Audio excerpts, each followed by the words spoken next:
Vamos a ponerle otro, esperar un minuto más, 2 minutos más.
Good morning in Asia, good evening in Mexico. Hello to all of our members and special guests.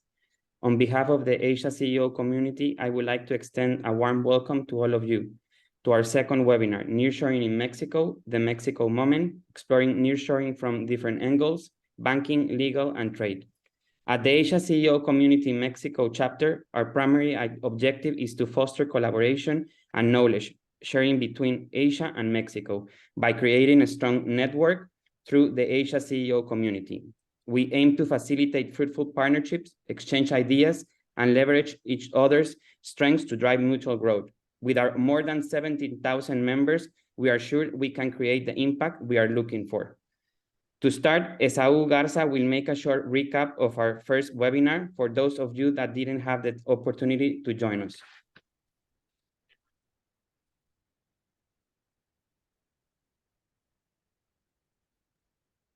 Hello, thank you very much, Rafael. It's a pleasure to join you at this seminar with the Asia CEO community. As you mentioned, I would just like to make a brief recap of our last session we had, where we focused on two main topics. One was the importance of having industrial infrastructure for the new projects that are arriving to Mexico. And on the second hand, the relevance on the relationship between Mexico and China that has been growing over the years. As many of you are aware, there is a very interesting phenomena right now happening in terms of the rearrangement of industrial manufacturing that are considering their operations more efficient or closer, or at least to avoid risks if they are closer to their main customers. So we see a strong move of operations that are focused on the North American market, that are analyzing Mexico as a manufacturing hub to supply their customers in North America, but also for Mexico with the facility to access many other countries with preferential access. Today, and we will hear in detail of some of the main considerations that need to take place in order to decide moving a project to Mexico. And in this regard, I would like to ask Rafael to present our guests today that will be discussing in detail about these matters. Thank you, Esau. I would like to introduce our first speaker. Our first speaker is Eduardo Garcia Lecuona. Eduardo has 42 years of experience in the Mexican banking system. He founded Intercam Grupo Financiero y Empresarial in 1987, Currently, he is the chairman of the board and CEO of Intercam Grupo Financiero, Intercam Banco, Casa de Bolsa y Fondos de Inversión, Intercam Securities, Futures, Quantas Shares, Grupo Intercam, and Intercam Banco Internacional in Puerto Rico. Founder of Fundación Intercambiando México for Conservation with Social Impact and member of the Board of Trustees of Hospital Juárez de México.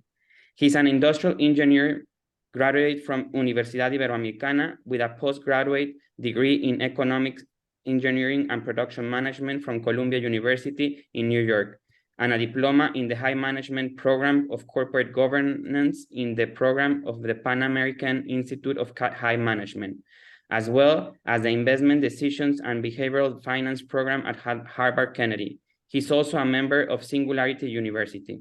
Eduardo, thanks for accepting our invitation. Thank you, Rafael Esau, for inviting me to this conversation. And I'm very enthusiastic about it because I love Mexico, and I think Mexico is a great opportunity for foreign companies. And I'm gonna talk a little bit about this. Let me share my presentation, and let's put it in sharing mode. Okay, all right. So first of all, I'm gonna talk about Intercam because if I don't speak about Intercam, probably the board will fire me, so I have to do this.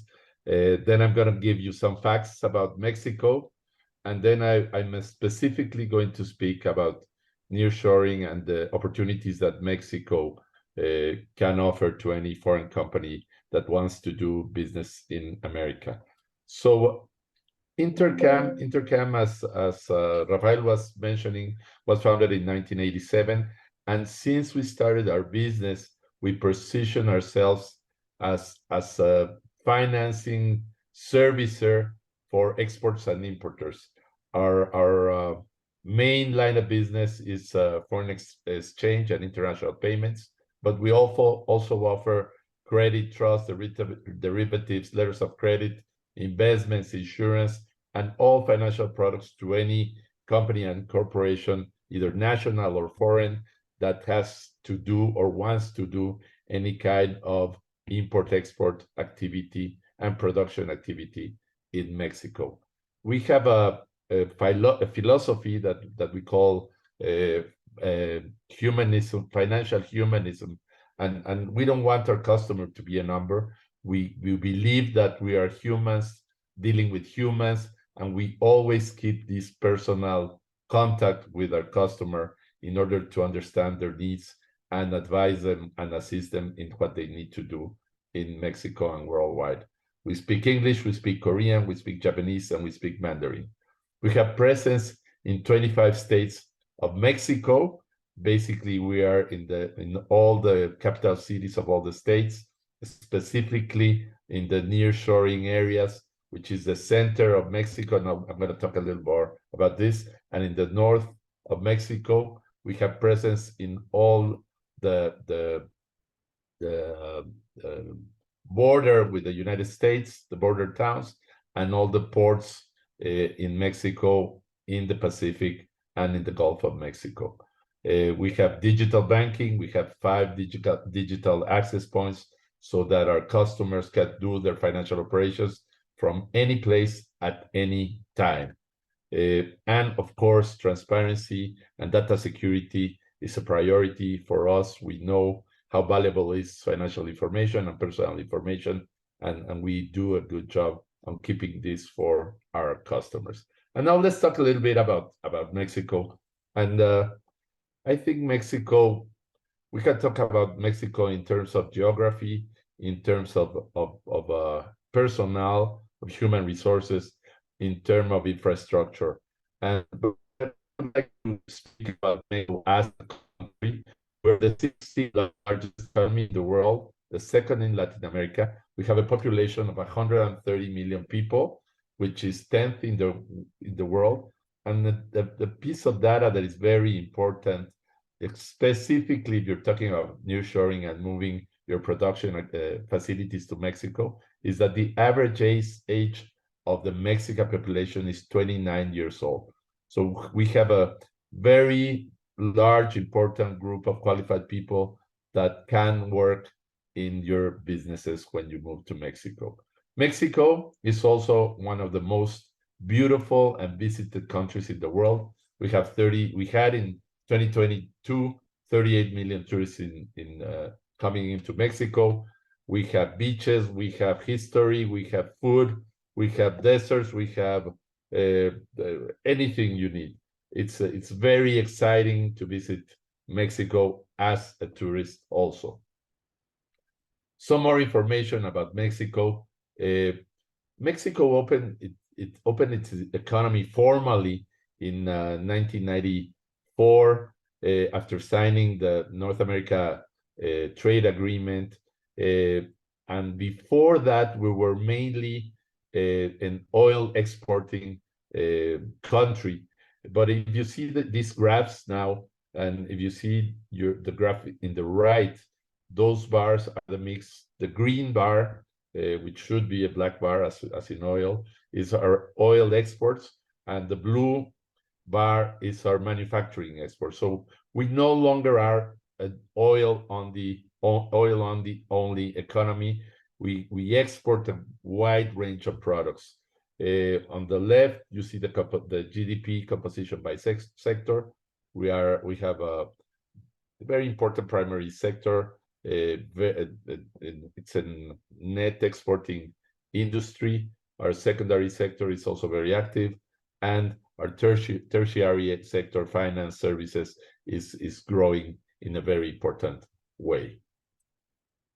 Consumer inflation, and all the countries of the world in the past months have suffered high inflation, but our inflation rate is under control. It did grow in 2022 as any other country in the world as a result of the impact of COVID and what happened with the chains of supply throughout the world. But we are keeping it under control and recovering our economy. Our international reserves are on record highs, so our economy is very healthy. As a matter of fact, and I don't have that graph here, but as a matter of fact, the peso has revaluated in the past 3-4 months 20% against the dollar. So we have a very strong economy. Our debt, as you can see, we have a very controlled debt, mostly local debt. We're not exposed to foreign currency fluctuations. Debt as percentage of GDP is at 40% compared to similar countries like Turkey, in South Korea, 45%, and Brazil, which is the largest economy in Latin America, which is 87%. Our debt composition by issuance structure, 79% of the country's debt is fixed rate, and 21% is variable debt. So in summary, and before entering the subject of nearshoring, Mexico has a strong economy, very stable. It has been very stable from an economic point of view in the past 25 years. The actual government, even though it's very noisy from a political standpoint, but in its management of the economy, they have been very conservative. Even though they don't picture themselves as conservatives, but if you see how they manage the economy, they have been more conservative than the most conservative governments that we have ever had. And now I'm going to do a small summary of nearshoring, and everybody knows what nearshoring is, but it's better to define it because this word has become, I would say, a fashion. I'm talking about nearshoring, but the concept is basically the relocation of the industrial capacity to be closer to the final consumer. That's the objective of nearshoring, relocating your production capacity, your industrial capacity, so that you're closer to your customer. We've had Mexico, as I mentioned, started the economic or international economic activity in 1986, but we really opened the country in 1994 when the NAFTA agreement is to place, and it's not a trade agreement. And 3 years ago with the TEMEC, or the USCA agreement, which is basically the same thing, and it's an open economy of this. I would define it as this new global country that we can call North America. So Mexico, the United States, and Canada, from a trade point of view and an economic point of view, we are the same country. And I think that's the main idea that you have to think about when you think about relocation. We have many industrial relocation cases that have been very successful in Mexico. I'm going to talk about one specific case. We've been doing this. We're not new to relocation and accepting foreign companies in the country. It's something that we've been doing. We have experience. We have the infrastructure, and we have all the competitive advantage to be a powerhouse for your investments and attract all these those to our country.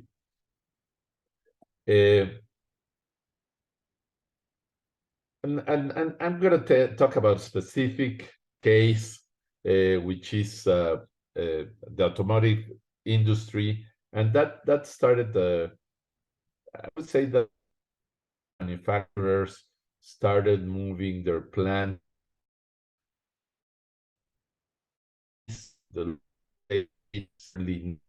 But as the agreement was signed, there was another company, General Motors, Chrysler. They all started very large industrial compounds in Mexico. General Motors in the center of Mexico. Nissan came also to the center of Mexico. Ford, and again, General Motors to the north of the country. And with this car assembly, a lot of secondary parts manufacturers came to establish themselves around these car manufacturers in Mexico. So we've seen this flow of investment, this creation of infrastructure for the past 40 years. And now we're talking, and it's interesting that this became like fashion. And I think that there's some specific issues that have increased the interest in moving facilities to America, specifically to Mexico. And these are some of the catalysts for this renewed push of relocating companies. And it all started with COVID. COVID forced us to rethink how the production flows and the merchandise flows moved around the world. There was a terrible disruption of ocean transportation. The containers weren't in the place where the products were. The boats weren't moving through the Pacific. So everything went crazy. Transportation cost, and I don't know if you have the information, but it usually costs between $1,600 and $2,000 to bring a container from Hong Kong to America. During COVID, these prices went up to $20,000 per container. It was really crazy. I would say that all lines of business had inventory problems because closing of plants and the inability to move merchandise around the world. So prices went up, and all the countries in the world are now suffering from this inflation that we have. As a result of this, also the largest countries in the world became more protectionist. They basically said, I have to supply my country first and then export. So we saw I think this was a phenomena in all countries throughout the world, a rise in domestic market protection policies. And with this, an accumulation of global tensions, specifically the China-US trade war, all these issues around technology being created in the US and being used in Asia by China, basically, and this conflict that has not been solved about the geopolitics between China and US specifically. And of course, this became more problematic with the war between Ukraine and Russia, the disruption of the energy flows from Russia to Europe, the embargo of Russia, the destruction of certain plants and food supplies in Ukraine. This complicated all this. So basically, what countries and companies are trying to do is reduce the dependence of supply chains that have to move between regions. And that's where Mexico and America become very important, because as everybody knows, the US, America, is the main consumer of the world, I would say, of every product that is produced throughout. We didn't do it, but we accessed a poll between Mexican companies, and just talking about the factors that are driving the relocation or the nearshoring. We already talked about trade tensions between China and the United States, the new USMCA, which is the new North America Trade Agreement rules of origin. Now the products that are sold in the region, that they have to have up to 60% of regional components. So you cannot just import the components from Asia or Europe and assemble them in America as in the past with the past trade agreement. Now you have to produce the components in America. Of course, COVID, that's over, we think, so it's out of the picture, but it did create this new mode of thinking. We talked about the war between Russia and Ukraine, and the pre-pandemic development. This was something that was already happening, as we already mentioned. Why Mexico? Why, if you have to choose between all the countries in Latin America in order to be close to the United States, to the market, why choose Mexico? Besides that, as I told you, Mexico is beautiful and you have the greatest beaches in the world and the greatest food in the world. I would say that the land border with the largest economy in the world, between Tijuana and Matamoros, I don't know the exact distance, but it's a very, very large border with very important and very efficient ports of entry to the United States. Commercial relations. Mexico has signed in the past, I would say 18 years, 13 free trade agreements. So we have access not only to the United States, but to 1.3 billion consumers in the world. Mexico has a very developed industrial sector. We started working on this in the 70s, 80s, but very seriously after the signing of the NAFTA agreement, all this infrastructure and the industrial sector grew. And this facilitates the arrival of new companies because there's a high probability that most of your suppliers are in Mexico. Excuse me.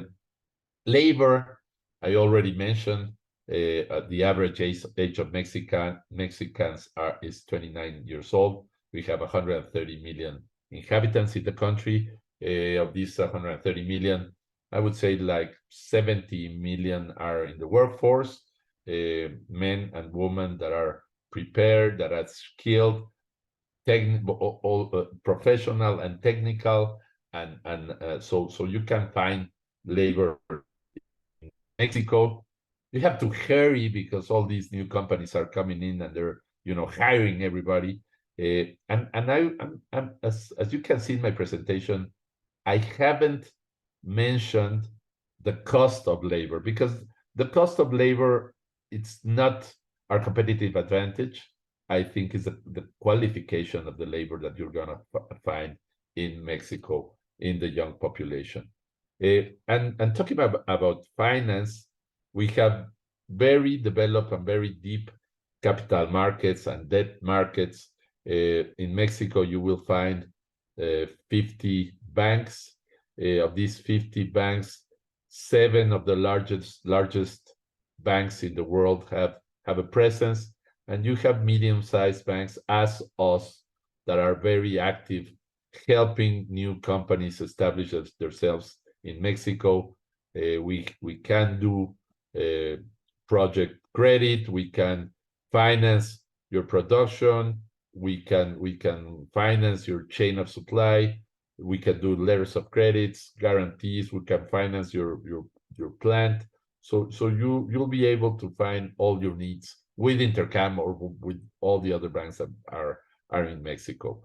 And we have a stable rule of law, and probably if you've read the news, this is a conversation that you hear every day about conflicts that we have in our internal politics, but I think that's happening throughout the world. We have a populist government. Nobody's perfect, but our populist government hasn't put a hand on the industrial base. I mean, they are very conscious of the number of jobs that are created and the social peace that this creates in Mexico, so that they don't even mention it at all in their policies. So from a business standpoint, and I can tell you from my personal experience, I mean, our group has more than 15 operating companies. It has been a very stable, from a regulatory point of view, a very stable environment. I mean, if you take away the energy sector, that it has been very complicated in the past years with this government, but other than that, all other lines of business have been very stable in terms of regulation. We have free currency convertibility, different to other countries, as Brazil or as Spain, for example. If you can put money in but when you want to take it out as dividends or payments of services to the home office, it's not that easy. In Mexico, you have free currency convertibility, and foreign investment is protected by the Mexican law. When you start in Mexico, and probably in this chat, there are people with experience and people without experience, but when you started in Mexico, I advise you to find help from Mexican consultants, and there are several companies that I'm sure that Saul and Aurelio and Fernanda can tell you about them, that they can help you. They'll hold your hand as you establish yourself in Mexico. When you come and incorporate a company in Mexico, it seems complicated because we have the Latin model of law, which is different from the law in the United States. It's easier to do things in the United States, but you can do it. It's not that complicated. It probably will take you a month or two to have a company incorporated as with bank accounts, and you can start doing business after that. And now I'm gonna stop talking and show you some very interesting chats, some very interesting charts. This is Mexico, and these are the Mexican ocean connectivity, and the green dots are large ports, and these are large ports with infrastructure where you can come in with a large transportation vessel full of containers and have it, move your merchandise, your container from the boat directly to the boat or directly to the train. As you can see, we have 15 major ocean terminals, and we have 103 smaller ports. But these 15 terminals, ocean terminals that we have in the Pacific and in the Gulf of Mexico that give you access to the Atlantic and to the east of the United States are very productive, and they work very, very well. So it's going to be easy to bring your raw material or your machinery from Asia or from Europe if you're bringing things from Europe. The next chart is the train system in Mexico.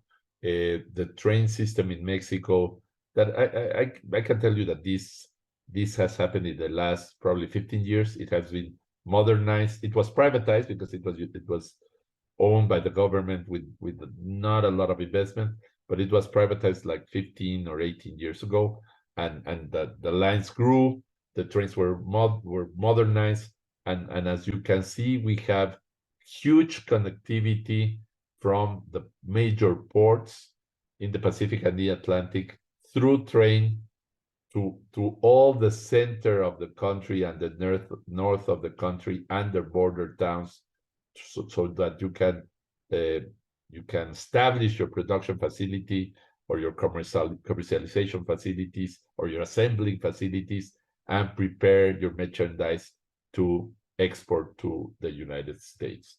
So I don't have a chart about our roads, but also our road infrastructure is very modern. There's huge connectivity from the West Coast to the East Coast, in the center of the country, in the north of the country, and from the center of the country to the north to all the ports of entries to the United States. The next chart is our diversification in foreign trade. And once again, and this is just talking about the automotive exports.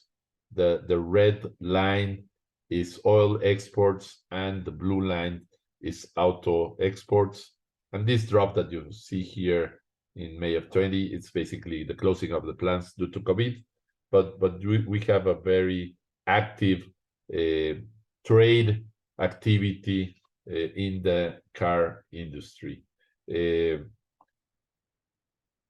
And just to give you an example of this, and talking a more recent case, Kia established their production plant in Mexico, in Monterrey, in the north of Mexico, and this happened. I would say it was like 8 or 9 years ago, and with Kia, with the plan to assemble cars, came 200 Korean companies, auto part companies. They came and established themselves also in the Monterrey area and the Saltillo area and in other north and border towns of Mexico. And they started a huge auto parts and auto, or they boosted the activity that we already had with the American companies and the German companies. There's a huge hub of Volkswagen in Puebla, a huge hub, as I already mentioned, Ford, General Motors, a huge hub of Nissan in Aguascalientes, and now there's a huge hub of BMW in San Luis Potosí. So that's, I would say that has been, the auto industry has been one of the best examples of nearshoring in Mexico. and this is just a comparison of exports or sales to the United States, imports of the United States from Mexico compared to China, the history since 89, and in 1994 the NAFTA agreement was signed and Mexico started to grow. And then in 2001 something very interesting happened. China entered the World Trade Organization, and a lot of companies that were coming to Mexico moved their facilities or changed their strategic plan, and they moved to China and they started production in China. And as you can see, in 2019, this trend started to change.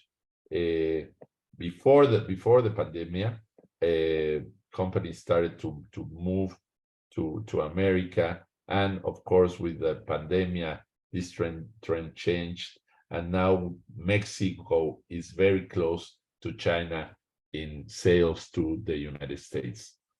And I'm sure that if you come and establish your companies in Mexico, this is going to definitely change. This talks about foreign investment flows to Mexico. The blue bar is total foreign investment, which includes financial investment, and the green bar is manufacturing. If you talk only about manufacturing investment, I don't have it in this graph, but they just published the numbers as of June of 2023, and foreign investment in manufacturing as of June of 2023 grew 43% compared to the same period of 2022. So this thing is happening, nearshoring is happening. There has been an impact. This chart talks about vacancy in industrial real estate. If you see Monterrey, which is the northeast of Mexico, basically there's no vacant space. Industrial real estate. Guadalajara, which is the west, the center west, no vacants. If you see the Bajío, which is the center of the country, there's some vacancy there. And Reynosa is one of the border towns, just as an example. There's zero vacancy. And this is not necessarily bad. All the developers, all the very serious, very large industrial space developers are working like crazy to have more industrial parks and more space for your companies when you come to Mexico. And I'm going to go very fast on the next two charts. It's just talking about specific states. Mexico City, the metro area, which includes all the states around Mexico City. They're the largest recipient of foreign investment flows. The southeast, which is Yucatan Peninsula, that doesn't have that much infrastructure, even though they are habilitating the port of Progreso, which is going to give more access to the northeast of the United States. The central region is booming. These states of Guanajuato, Querétaro, Aguascalientes, San Luis, they are, even though they're the fifth largest recipient of investment, they're huge exporters of food. I don't know the exact number, but I don't think that there's an American that opens their fridge in the United States and they won't find a Mexican product or produce in, all the lettuces, all the tomatoes, all the avocados, all of them are produced in Mexico. The north is like crazy with the auto industry, assembly of electronics, specifically the northwest, a lot of assembly of electronics, a lot of auto parts also. The north and northwest are crazy, and the western region of Colima, Jalisco, Michoacán, more on technology and electronics. Sectors with great potential: agribusiness, as I mentioned, chemicals, metals, machinery, automotive, and aerospace. In the center of the country specifically, there's like a very large aerospace hub in Querétaro, and very interesting things are happening there. And just to close my presentation, Intercam's market position, we have $5.7 billion in assets. Our average monthly FX volume is $17 billion. Assets under management, $5 billion. Equity of almost $500 million. Credit portfolio, $1 billion. Deposits, $1.8 billion. We are rated A+. Our capitalization ratio is 21%. We are very liquid. We have 60 branches in Mexico. We opened a new one before making this presentation. We have 2.9 employees, and we process 1.6 electronic transactions a month. So we're ready for you. Intercam is the nearshoring bank. We can offer you all international trade solutions that you need. And with this, I finish my presentation, and I give you back the microphone, Esau or Rafael. Thank you, Eduardo, for your sharing and the insights. If anyone has any question and answer, please feel free to type it in the chat. We will leave them for after our second speaker.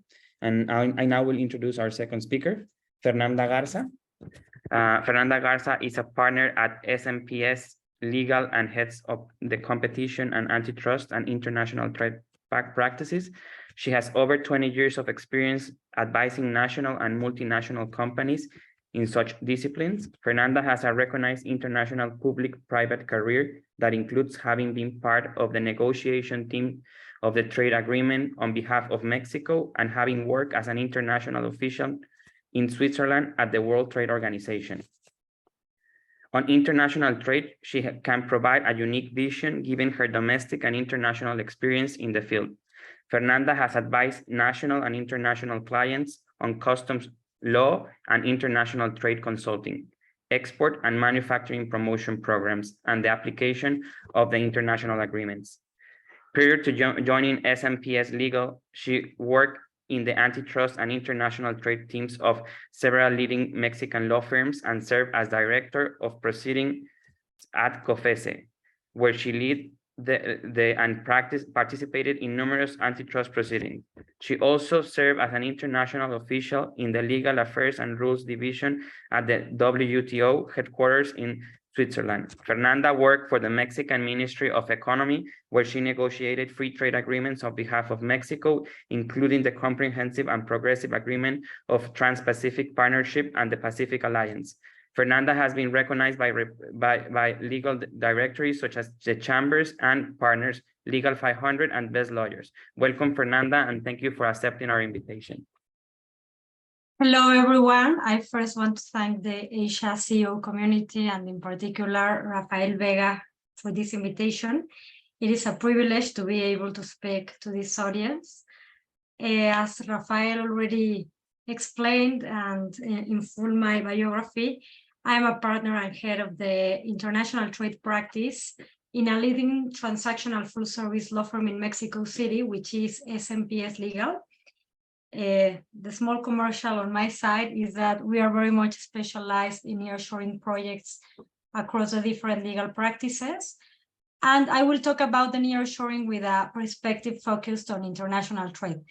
First of all, I will try to put this presentation in the full screen. Let me see if I can do it. So I think it's working now. So these two first slides will supplement a little bit. I hope they don't overlap very much with the previous presentation of Eduardo Lecuona. He already mentioned and explained what is the nearshoring phenomenon, which I am sure that all of you experts in this topic are already familiarized with this term. So just to supplement a little bit like the causes of this new wave in Mexico, he already mentioned the increase in transportation and logistic costs after the COVID-19. There were also environmental costs related to maintaining interoceanic supply chains and the geopolitical tensions between the different regions in the world. So as a result of this, more and more companies have been relocating their production capabilities next to consumer markets such as the US, reconfiguring global value chains and optimizing supply chains in order to supply parts and components practically immediately to manufacturing centers. So this is a little bit of the effect of this phenomenon. Now,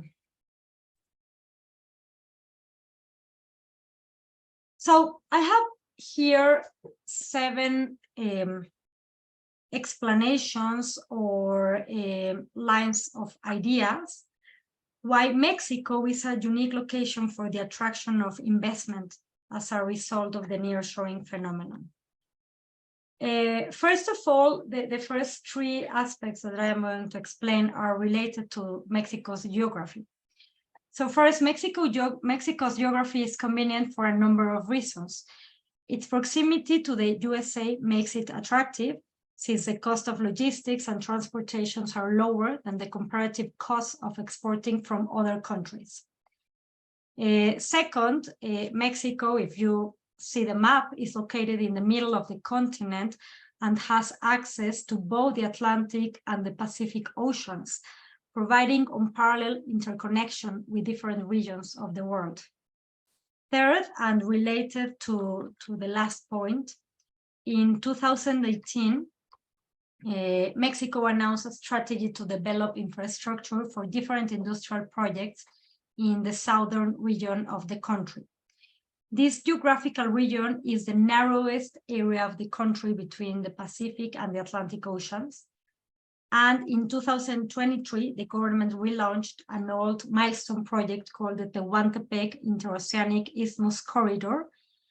And in Mexico, this could become a viable maritime alternative to the Panama Canal from an infrastructure standpoint, and could even become the most efficient logistical option in the region if it works as the government envisages. This area, this geographic area, has also been identified as an area for the development of nearshoring projects depending on imported goods from Asia countries. So the current administration issued a package, this is very recent, of public tenders to acquire different areas within this region under a concession regime. The interested investors will be awarded a concession to develop specific parts of this project. And as part of this strategy, the government has also enacted a series of federal tax incentives, as well as providing support from the authorities to make more attractive the development of projects in this area. Number 4, the commercial bonds developed by Mexico with North America during the last 30 years and the legal framework supporting such relationship makes also Mexico a big strategic production opportunity. So I explained already that the geographic location of Mexico is one of the reasons why it is a good country for the nearshoring purposes, but it's not only the geography and its vicinity with the USA, but it's also the relationship that Mexico has with the USA that makes it attractive. So over the years, nearshoring to Mexico has become increasingly popular among companies in the US due to its numerous benefits, such as lower costs, decreased lead times, and increased efficiency. However, the impact of nearshoring doesn't stop here, as it has been the catalyst for different trends in US-Mexico cross-border trade. For instance, in 2022, the US President Joe Biden signed the CHIPS and Science Act that seeks supply chain resilience strategy, aiming to secure reliable supply in 4 strategic sectors: semiconductors, manufacturing and advanced packaging, high-capacity batteries, critical minerals and rare earth elements, pharmaceutical and active pharmaceutical ingredients. The US government has also been steadily taking proactive measures to reduce barriers, and I will speak later on about the USMCA and other treaties. But this is also one of the reasons why Mexico is so attractive as an investment destination. The 5th reason is that in addition to what I have already explained, Mexico has a network of 14 free trade agreements with around 15 countries around the world, and a very important integration initiative that is the Pacific Alliance. I will speak more about this later, so I will not elaborate right now in this. The sixth reason that I would mention is that in addition to its network of free trade agreements, Mexico also offers attractive programs and initiatives to facilitate trade, reduce duties, and promote manufacturing and export. I will also explain this in detail later. And seventh, and this was also already advanced by Eduardo Lecuona, Mexico's labor force is very qualified and is also very competitive right now, even to countries like China. So I would say that these are the 7 strengths of Mexico in the nearshoring map. So this map shows why Mexico also is a very strategic destination for receiving investments. This is a map of the World Trade Organization that shows the countries with more free trade agreements worldwide. Those identified in the deepest red color are the countries that have the highest number of FTAs within the WTO membership. As you may see, Mexico is among the countries with the highest number of free trade agreements. This means that it has one of the best commercial networks in the world and has a privileged possibility to be integrated into the manufacturing chains of more than 50 countries worldwide. Free trade agreements are a powerful tool for connecting manufacturers with global markets, and these agreements reduce barriers to trade, including tariffs and import quotas, build strong cooperation with other countries through the exchange of goods and services.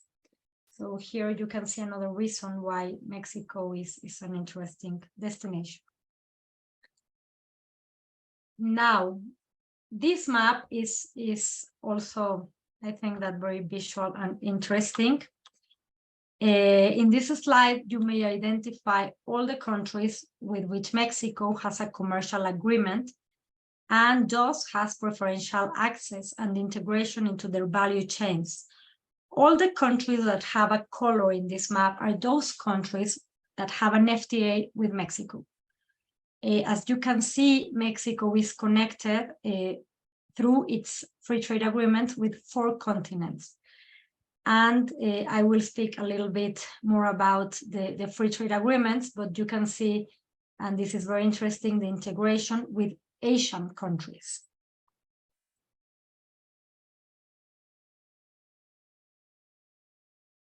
So here you can see all the, in this slide, all the free trade agreements that Mexico has in place at the moment. I will give you some details about these free trade agreements. So first, the United States-Mexico-Canada Agreement, the USMCA, which is one of the most important agreements for Mexico. This is a trade deal that modernized and replaced NAFTA in 2020. It offered streamlined customs procedures, reduced tariffs, and enhanced intellectual property protection, creating a more favorable environment for manufacturers. It also lays out regulations to protect workers in all 3 countries and establishes rules for the increasing digital trade. This is a very ambitious treaty that covers a lot of new areas. This is one of the so-called WTO plus agreements because it covers new areas that has, like, in that ambitious, in that depth, has not been ever covered even by other agreements. So initially, NAFTA was very ambitious already back in 1994, but now the USMCA is even more ambitious. One interesting feature of this treaty is that since implementation of the USMCA, Mexico and Canada have become the United States' top trading partners, accounting for more than twice as much US trade as with China. This is due in part to the USMCA rule of origin for the automotive industry, which requires 75% of an automotive product's content be made in North America in order to qualify for tariff-free treatment. As Eduardo mentioned, the automobile industry is one of the strongest sectors in Mexico. So this rule of origin has had a lot of impact in our trade with them.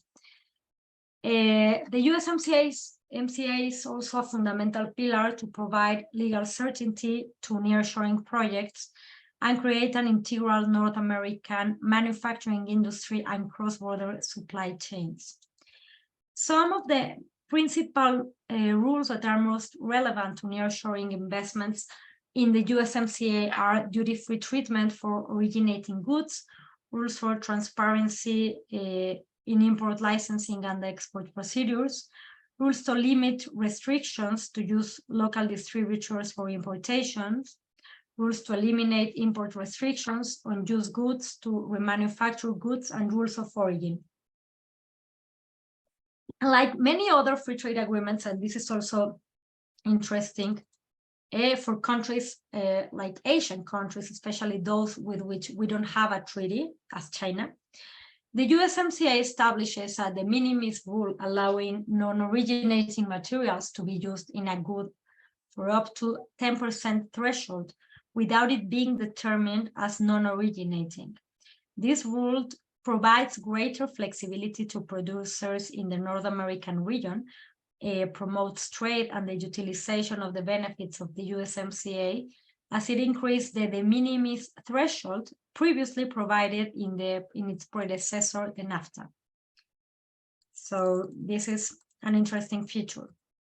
The second, and probably I will just speak about the main treaties in order not to bore you, but the second treaty that I will explain is a comprehensive and progressive Trans-Pacific Partnership Agreement, which is also very important, especially for this audience, because this is the treaty that includes some of the countries that are also connected to the China economy.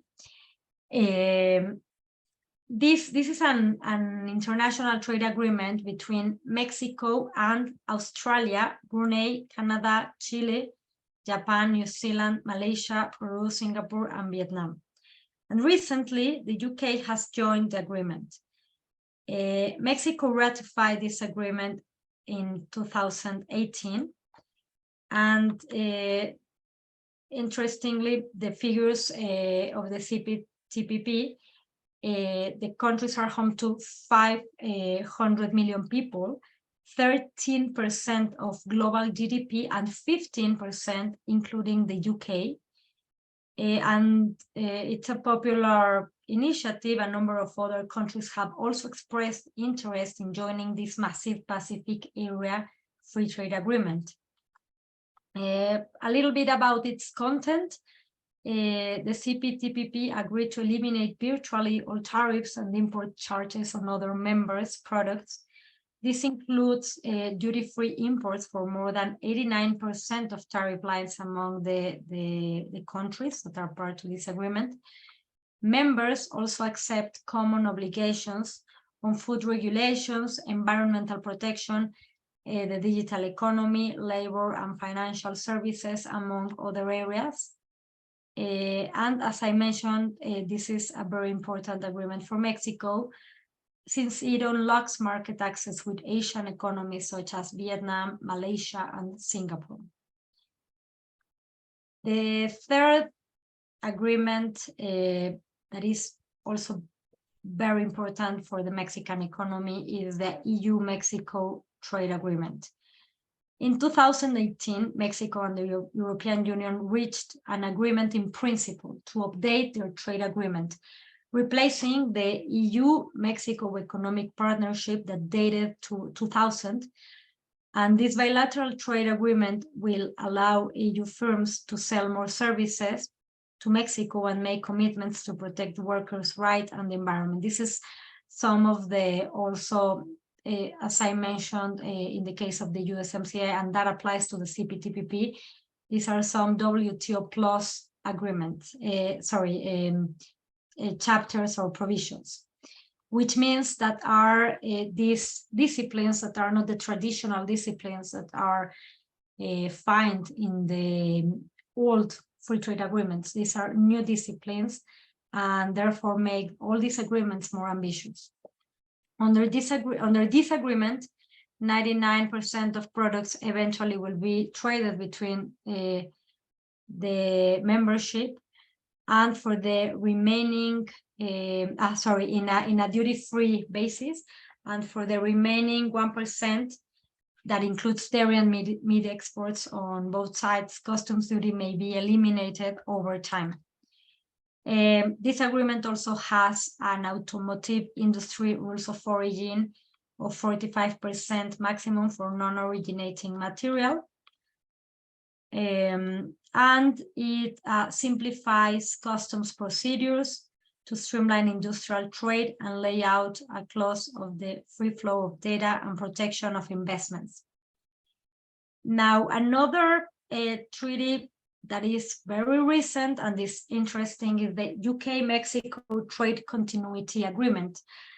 This agreement came into force in 2021 to support a streamlined trade between Mexico and the UK following the Brexit.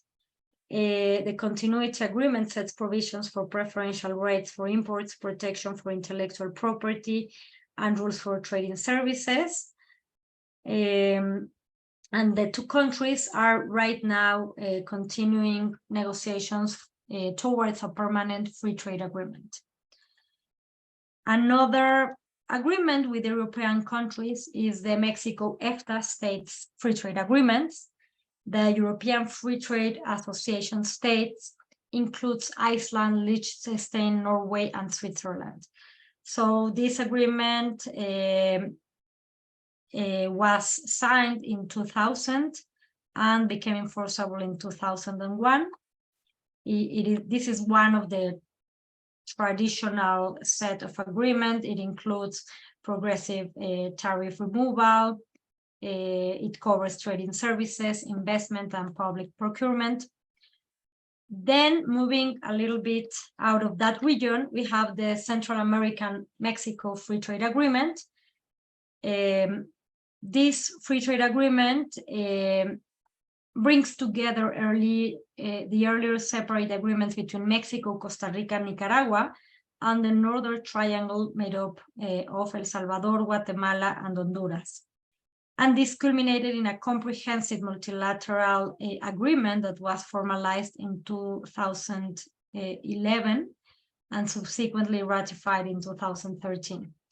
This agreement facilitates increased trade and investment among the participant nations, and also provides a foundation for enhancing customs processes and trade practices.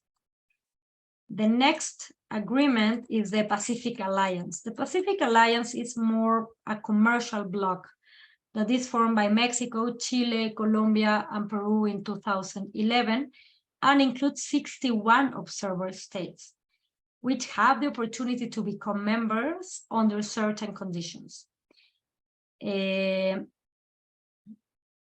alliance covers a combined population of 225 million and together represents the 8th largest export force in the world.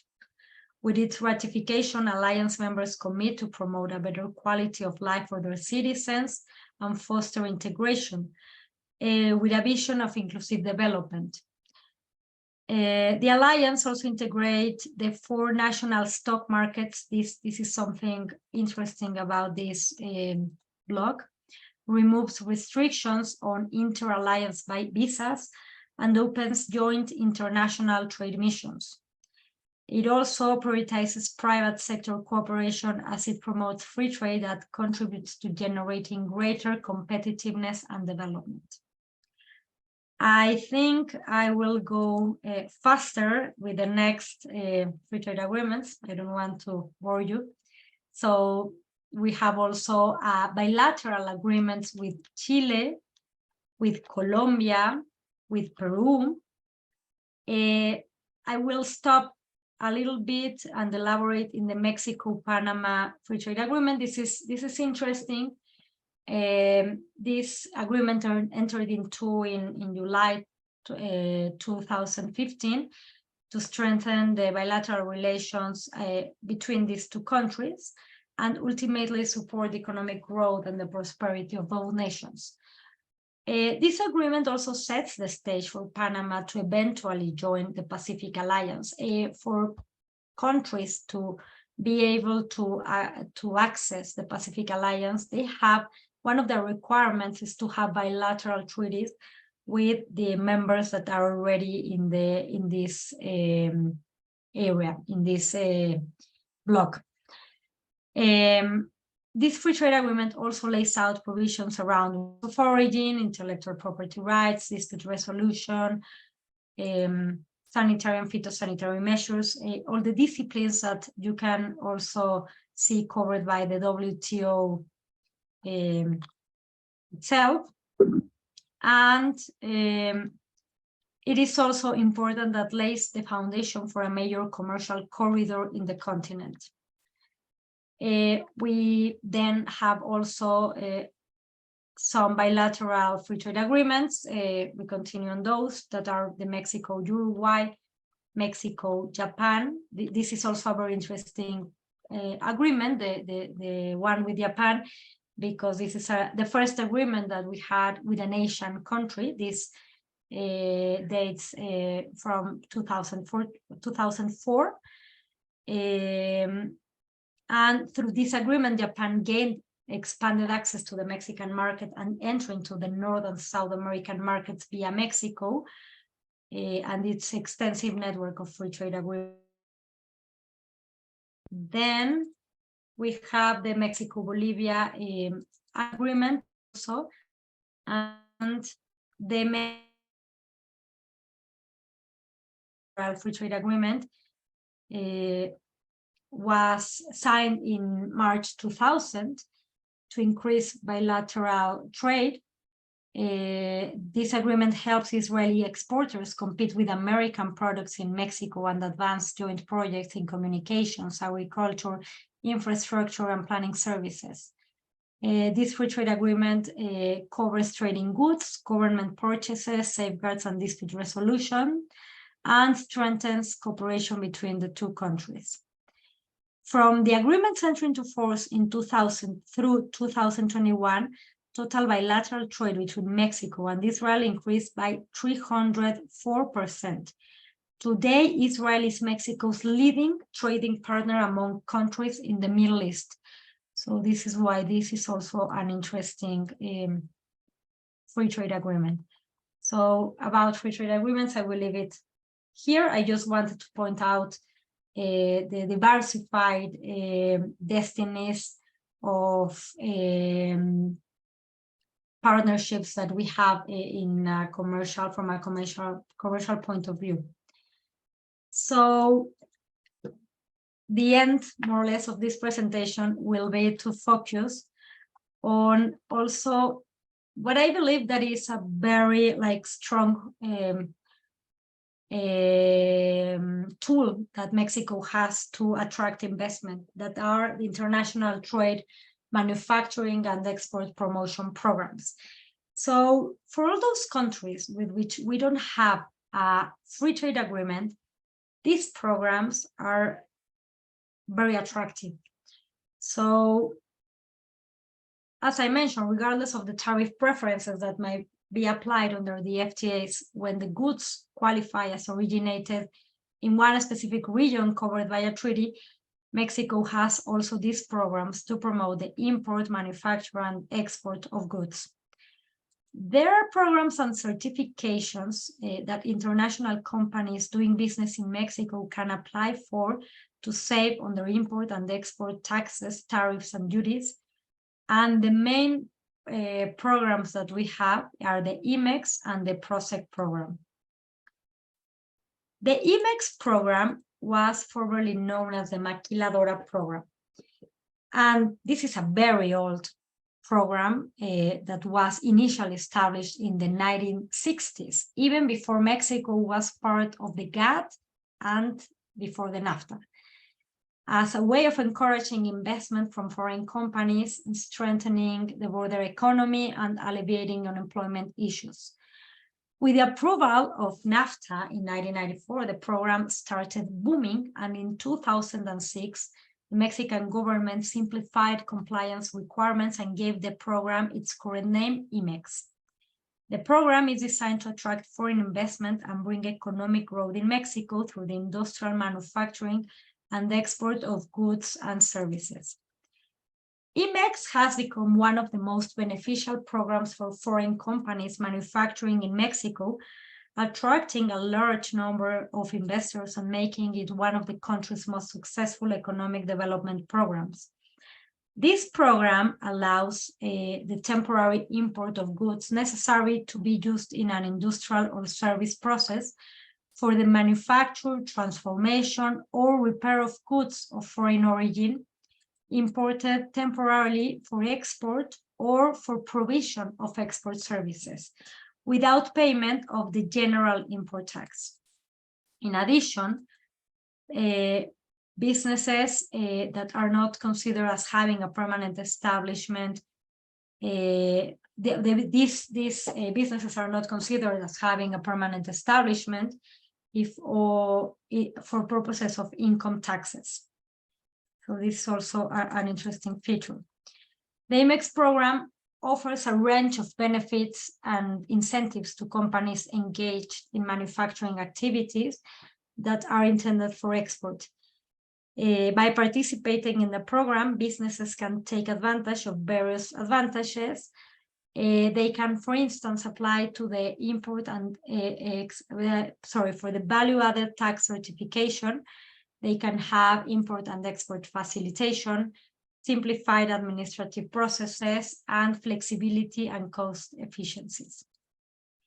The second program, I think also in importance, is the PROSEC, the sector promotion programs, which is the name of the PROSEC, allows producers of certain goods to import at a preferential rate of the general import tax, to import several goods to be used in the production of specific products.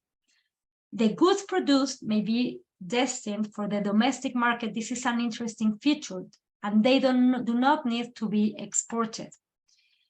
This program only covers goods used in specific productive sectors, such as automotive, textile, and electronic, among others.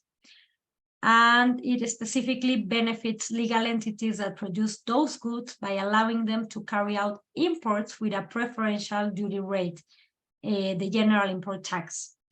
The preferential rate applies only for goods to be used in producing the goods that are covered in the specific sectors that are covered in the program. Another interesting program or initiative that we can offer to manufacturers is the 8th rule.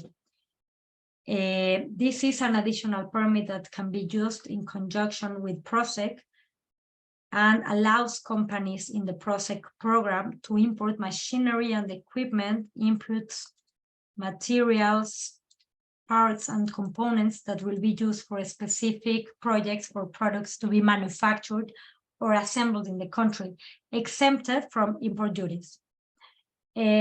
Something important about the 8th rule is that certain requirements must be met.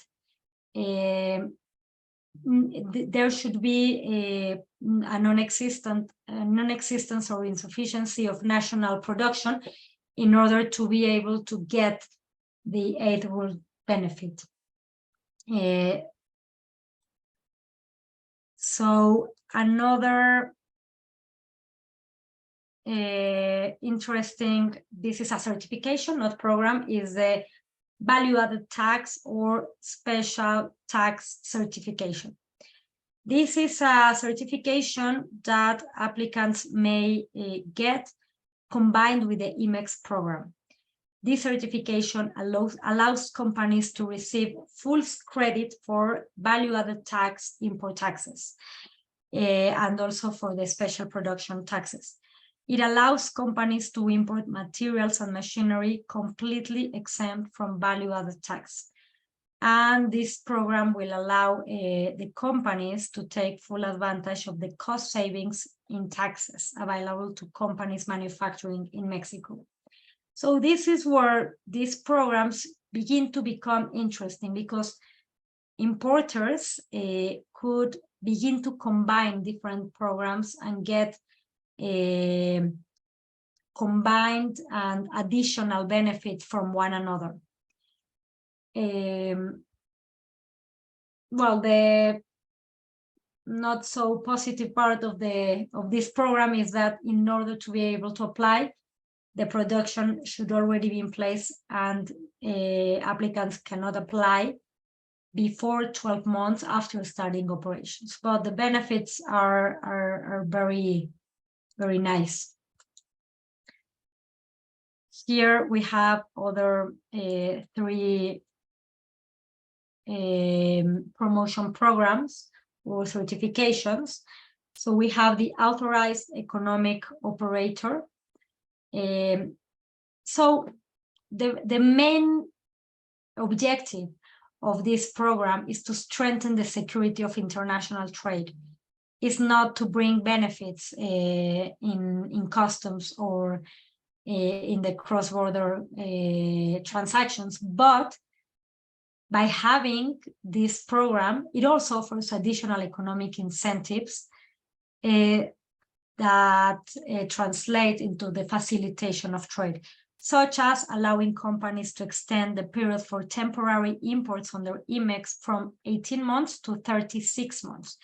So if you have this program in combination with an IMEX, the companies may import and keep in national territory raw materials for more time than the traditional maximum 18 months period, which is very beneficial for companies that have large operations. It also allows companies to carry out virtual transfer to Mexican companies, access to express and fast lanes of border crossings, among others. I will try to go faster. There is no a lot remaining. So the next certification is the Customs Trade Partnership Against Terrorism. These are programs that were designed by the US government. And as I mentioned, they also benefit international transactions. They ensure that trade partners receive preferential treatment in foreign countries only if they are certified. I will try to speed up a little bit. And the last promotion program that I would like to cover is the duty deferral structures. This is an alternative to reduce logistic costs associated with establishment of manufacturing plants that depend on foreign raw materials, and the 2 traditional programs or figures for duty deferral structures are the strategic foreign trade zones, the recinto fiscalizado estratégico, and inbound warehouses. And I will leave it like this in the programs and certifications. And this is just a list of the main sectors that have been benefited by the nearshoring and that are competitive in Mexico. And this is all of my presentation. Thank you very much for your attention. Thank you very much, Fernanda and Eduardo for all the information that you shared, the insights. I don't know if any of the members have any question. I know we we exceeded the time, but if someone has a question, please let us know. Otherwise, you can also, send your questions to our speakers that they have shared their information, or contact us directly. I don't know if someone has any questions.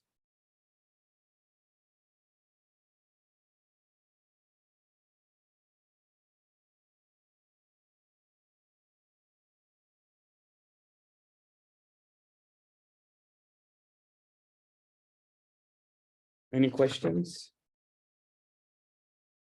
Fernanda, can you let me share my screen? Thank you. So we can finish our session. Let's hold on one. So we are, thank you very much, Eduardo and Fernanda, for all the information that you share.